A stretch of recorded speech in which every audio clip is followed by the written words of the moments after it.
Well, hello guys, Martin, aka Dolan here. Another week, another review video. This time we're having a look at what happened throughout last weekend on A1 Gaming League Open Qualifier number 2. So we talked in the last video about the very first Open Qualifier. If you remember, a few of the teams made it out, actually 4 teams made it out. So this time it was once again time to have 4 more teams joining the previous 4. So without further ado, let's straight jump into what happened this week. So as you can see on your screens, today I'm using a little bit more different setup because of the fact that you couldn't see my screen. It was too small on the last setup, so I thought that it will be a better idea to have it this way. So we will see how we will go for the future. But 20 win rate came on top of this open qualifier after showing some decent performances.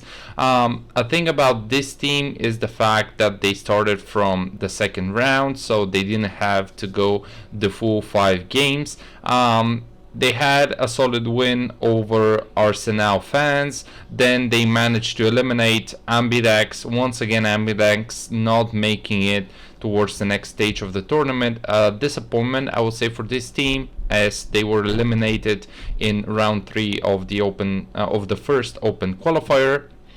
Then a 20 win rate in the semi-finals. They played against Bluefire, and finally they managed to go over Acton on Verba in what I thought was a closer series than it should have been.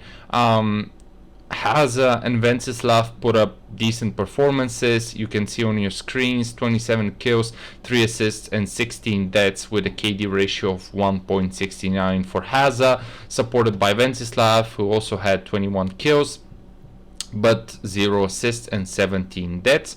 Still a solid KD of 1.24, but I felt like overall 20 win rate was definitely the better team, and I'm looking forward to see what they can bring to the next stage. For the other side, Acton on Verba, in this particular game they didn't show a lot. You can see 24 kills and 22 deaths for Zeko, 1.09 KD. Matrexa also didn't have the best performance of his life. Also, I was missing some action from Wake Robin and Snow, who showed decent performances in their other games. You can see actually they managed to beat Maze Esports, who I felt like were showing really good performance this tournament. The game was quite, I guess, one-sided for Acton on Verba. Just load the screen. It was a Dust 2 game. You can see 2-16. I mean, it was a total slaughter on the side of Acton on Verba. Wake Robin, Snow, Matrexa, huge performances. On the other side, the only one who I felt was trying desperately to keep his team into the game was Hypnotic, but obviously it was far from enough. And for the rest of their matches, if I can just go back to the bracket of the tournament, yes, they eliminated Ice Sharks, Asteroid, and yeah, they started round 2. So once again, similar situation to 20 win rate, only 4 games played in this open qualifier. And now for the 3rd and the 4th seeded team, Maze Esports finally making it after failing to do so in the first open qualifier. They started from round 1 and they had to face Propadniaci OD. Then they beat Poggers, and finally, which was a really interesting match against Arelage Uvanata. I have this one casted on my channel, so go check this one out if you're interested to see how Maze Esports is performing this tournament. They beat on Inferno 9-16. Arelage Uvanata are actually a decent team. I think they have some solid players. I think they can definitely qualify throughout the next qualifier, and if not throughout the next, then maybe the 4th, but I really believe that they will make it to the next stage. You can see Relen put up a huge performance with 30 kills, but this was simply not enough.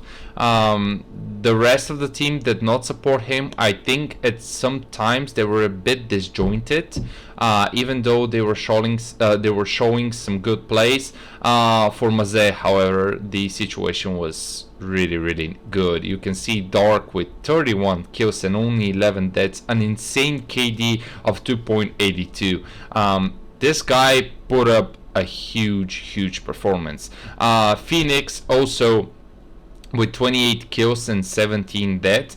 But I feel like this is what we should have expected from Maze Esports before coming into this qualifier. Dark was actually the #1 player in Bulgaria according to Faceit. His stats were quite good. He had a 53% win rate from 2,433 maps, which is actually quite a solid win rate. His average KD ratio was 1.26, and his highest win percentage was on Inferno, which was also his most played map, with 506 maps played and a 58 win rate on Inferno. And it was quite logical that they put up such a performance, and led obviously by Dark. Also Phoenix, the second highest rated player in Bulgaria, with 4,997 maps played on Faceit, 50% win rate,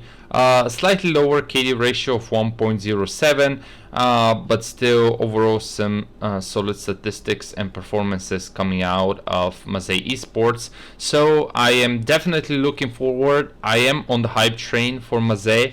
I think they can definitely beat some of the other teams, so it will be quite interesting to see how they will potentially match up with the rest of the players and teams, obviously, like Pitstop and the rest, which qualified in the first Open Qualifier. And finally, the last team that qualified was Blue Fire. So Blue Fire, similar to Maze, they started from round 1. They beat Lightning in quite a decent fashion. This matchup was, for me in particular, quite interesting, because from the start of the first Open Qualifier, I feel like Tensei Esports are a really good team. And I really don't understand how they don't manage to convert it in the first Open Qualifier. They failed to make the last step, and they went down in the third round. And when you look at the statistics, they're actually a good team. They have some really nice players. They have Tishuek, which is the 19th highest rated player in Bulgaria. He has 1.24 KD coming into the tournament. Some decent win rates, 59% on Nuke, 52% on Mirage, an overall win rate of 53% out of 2,158 maps played. Also Stans, fake, decent players with Stans having 1.26 KD ratio, and I would say a surprisingly high win rate on Vertigo with 65% out of 124 maps played. Fake also with some decent stats, right? And they just cannot convert this. I felt like this team should have qualified already, to be fair. And falling down into the third Open Qualifier, and obviously losing this game to Blue Fire should hurt them, and I am definitely looking forward to see what this team can actually do in the rest of the qualifiers. Whereas for Blue Fire, you can see they beat Yakumiye to qualify and lost the game to 20 win rate, which was totally expected. I felt like 20 win rate, as I mentioned, was definitely the better team coming into the tournament, but still you can see some decent performances, especially on Ancients, winning 16-7. You can see also the scoreboard was quite nice. We have two players with a KD of above 2, even Denny putting a 2.56 on the board, Daho and GTS with 1.91 and 1.55 respectively. So I think Blue Fire can definitely be a dark horse. I feel like they have potential, but they have to clear some of the mistakes they're making. But otherwise, a really fun team to watch. And for the rest of the teams, I already mentioned my big disappointments, Ambidex and Tensei Esports mainly.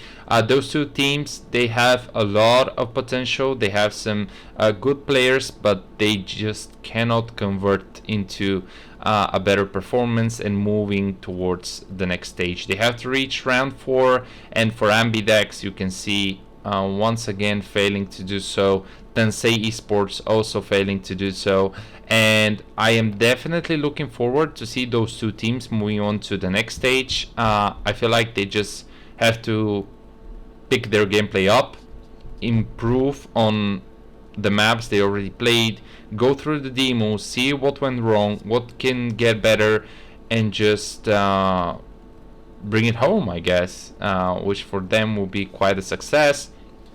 So next week will be the third Open Qualifier of A1 Gaming League, so make sure to not miss this one. I'm not really sure whether I'm gonna be able to post the video by then, but I'm definitely gonna make another review of the third Open Qualifier and see whether my favorites of Ambidex and Tensei Esports have actually managed to move on to the main event. So thank you so much for watching, guys. If you like this video, make sure to go in check A1 Gaming League. Obviously there are no official broadcasts, but I'm trying to cover what is happening in the very first stages, and obviously I'm gonna make some more videos on the progress of the league. Subscribe to my channel, hit the like button, leave a comment if you liked or didn't like my content. Yeah, any feedback is really much appreciated. So I'll see you in the next video.